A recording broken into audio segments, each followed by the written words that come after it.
आपके कान सिर्फ सुनने के लिए नहीं बने, बल्कि ये आपके शरीर का बैलेंस कंट्रोलर है। अगर आपके कान एक सेकंड के लिए भी फेल हो जाए तो आप खड़े खड़े गिर सकते हैं और आपको समझ भी नहीं आएगा कि हुआ क्या। देखो, हम सोचते हैं कान का काम सिर्फ आवाज सुनना है, लेकिन सच ये है कि कान के अंदर आपके शरीर का बैलेंस कंट्रोल सिस्टम होता है, जिसे कहते हैं वेस्टिब्यूलर सिस्टम।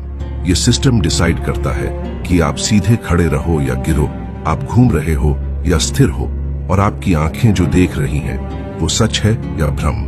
कान के अंदर 3 कर्व्ड टनल्स होते हैं, जिन्हें कहते हैं सेमी सर्कुलर कैनाल्स।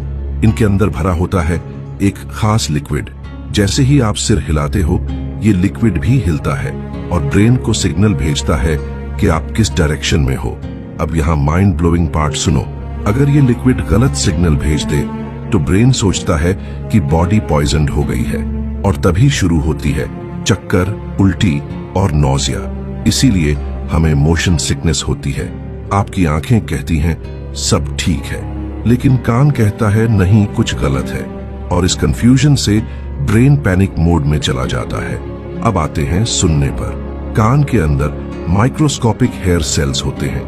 यही सेल्स साउंड को इलेक्ट्रिकल सिग्नल्स में बदलते हैं, लेकिन प्रॉब्लम यह है कि ये हेयर सेल्स मरने के बाद वापस नहीं आते। जोर की आवाज, हेडफोन्स और लाउड म्यूजिक धीरे धीरे इन सेल्स को खत्म कर देते हैं, और आपको पता भी नहीं चलता जब तक डैमेज परमानेंट ना हो जाए।